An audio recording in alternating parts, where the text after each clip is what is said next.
May be seated.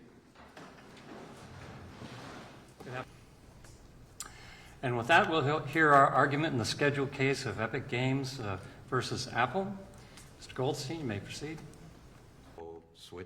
Don't switch because they're loyal, because they like security. Me, I'm just too lazy to switch. I mean, there's lots of reasons. This is not a class action. It's one very large developer with its own interests at stake that didn't want to pick a fight with the consoles, that didn't want to pick a fight with Microsoft, and so it crafted a market definition only fitting Google and Apple.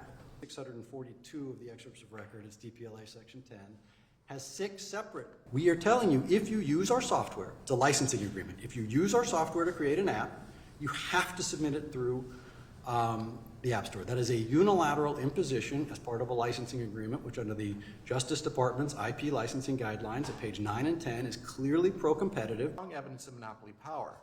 And the court said, well, it doesn't directly prove. Epic's expert, Dr. Mickens, a Harvard professor, got up on the stand and testified, nobody does it better than Apple when it comes to privacy and security.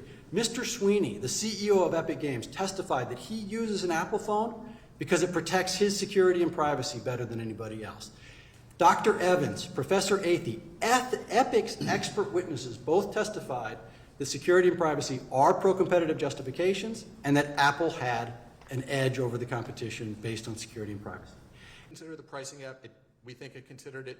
It rejected it as direct evidence of monopoly power for wrong reasons, and even if it wasn't direct. And this gives consumers a choice. Apple gives consumers a choice. They can go to the open system, which is Android devices, which have many competing app stores. All the things that Epic wants in this case, Android already offers. And they open themselves up to more intrusions, privacy, malware, and so forth. Or they come to Apple and have the closed system, the integrated system, where Apple has human review of every single app. So it's trusted, reliable, safe, secure, private. That's competition. And if it's a good claim, then you can proceed under the UCL. You cannot block horizontal competition between app stores and between IAP providers and use as your excuse that I am now going to offer a product that is differentiated by the fact that it lacks any competition. And that is particularly true when the prohibition on competition exists at a level, the App Store and the IAP, in order to product differentiate at an entirely different market about the iPhones. You don't get to squash competition between the App Store makers and the IAP providers in order to differentiate your product. And that, I think, is exactly what Apple is claiming the power to do here. Harmless basically only applied to third-party claims. What's your response to that?